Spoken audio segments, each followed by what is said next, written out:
Today we're going to be working on a 99 Chevy Silverado where the front door handle does not open the door.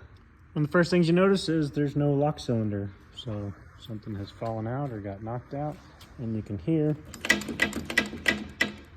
things are shaking around in there. So you can pull this access seal out, or grommet, whatever you want to call it. Maybe get a better look, but the fastener to unbolt the door handle is going to be in there anyway. There's definitely what looks to be a piece of pot metal or plastic right there, that light color. Kind of looks like maybe something's broken there. And then there's a bushing or spacer.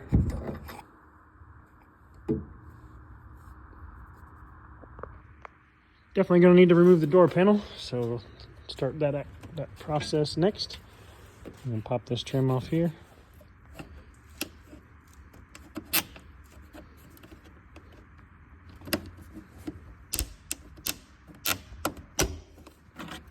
Get underneath the edge there, there's some clips that go back into the frame there, and you'll be able to see at least one, maybe two others down in there.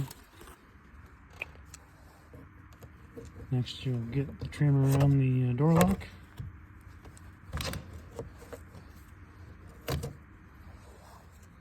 Then you want to pop up this control panel trim. You'll need to undo the electrical plug on the back side of that. Got a tab here you push down.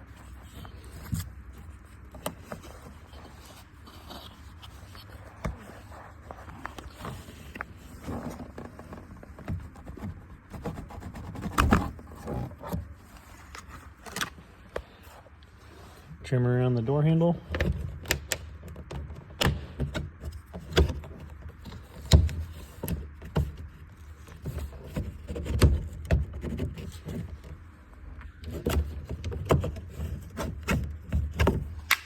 You got three fasteners. Looks like a 10mm and 2/8. One here, one here.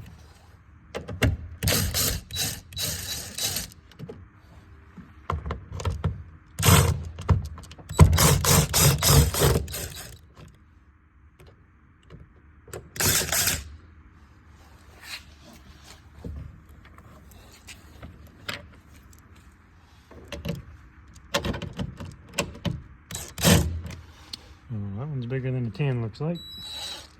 Unless I didn't grab the 10. So the first two are 7s, and this one is a 10.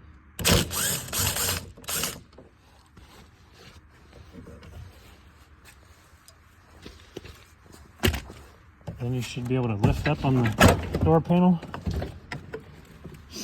and you'll have a couple more electrical plugs to disconnect for speakers and lights.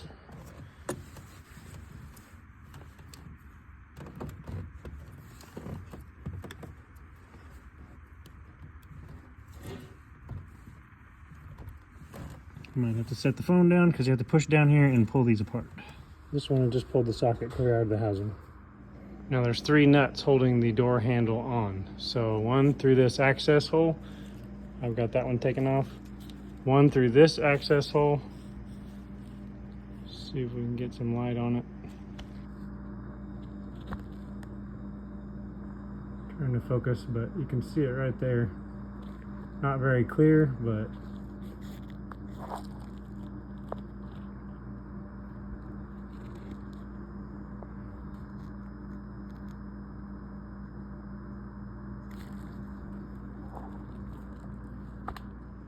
now the third one is going to be right up through this access.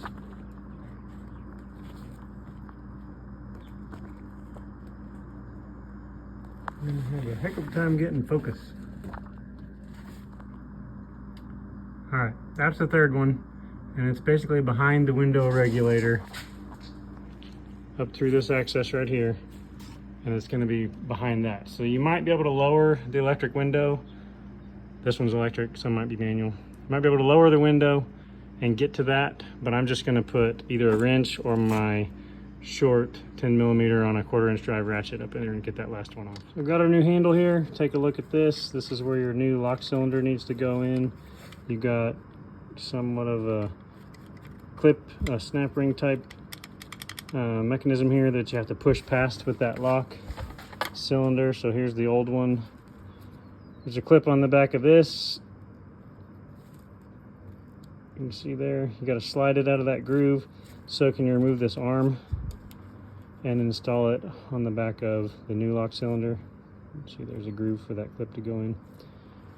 And then these little tabs on the side are what pushes down into those slots, just like this. And you'll shove that in until it snaps and locks into place. And then you'll have 2 different plastic rod retainers that you'll have to engage after you get the handle installed. One for the lock and one for the actual handle mechanism. So it turns out on this one, the lock cylinder was busted out of there, and also the handle piece, you can see right here, is broke off. And that is still stuck on the end of the rod here. So, sorry, bad camera. That piece, that handle piece, is what's broken off right there. So the door handle and the door lock are broken on this one. So we need to look down in there and see where we can reconnect our rod for the lock. And I believe it's going to be right there. Slide it into that hole. But we'll get the new handle installed here and then put the nuts on the back side of those 3. Here's what the new handle looks like before I put it in. So I got the lock cylinder with the arm reattached, and then we've got the plastic retainer clip ready to go on that rod in the door. There's a quick look at the rod reconnected, and then where that locking rod, not going to be very good focus, but it is reconnected down inside of there. You might be able to get a better view in a minute. It's a little bit blurry there, but you can see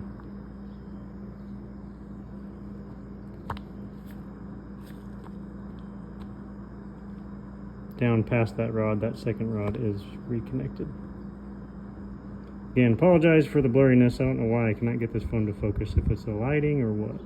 All right, once you get your bolts tightened up, you can close both the doors. This is a 3-door version, so make sure that it opens and closes. Make sure that your lock mechanism slides back and forth and works with your keys. I lubricated a little bit on the slides here. The grease was kind of dried out.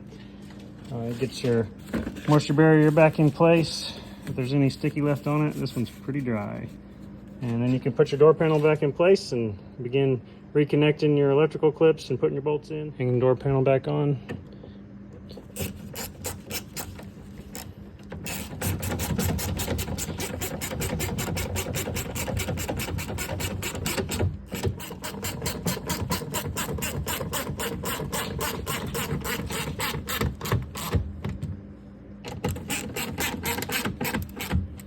Tighten those 3 down. You can put your control panel back in and plug in this clip.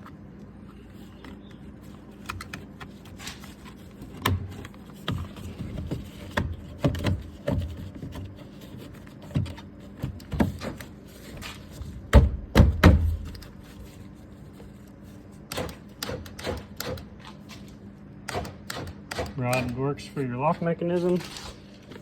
So stick that in next.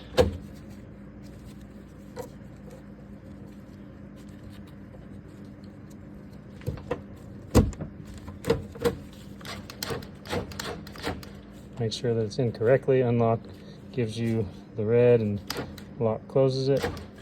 Slide this one back over the door handle. Snap that back in, and then you got your last one up top here in your corner. And that's how you change the door lock and handle assembly in a 99 Chevy truck. It's the same for a lot of models in several years. These handles are very similar. Tahoes, trucks, Suburbans, maybe even Blazers, but the process is very similar for all. If you like today's video, please subscribe to the channel.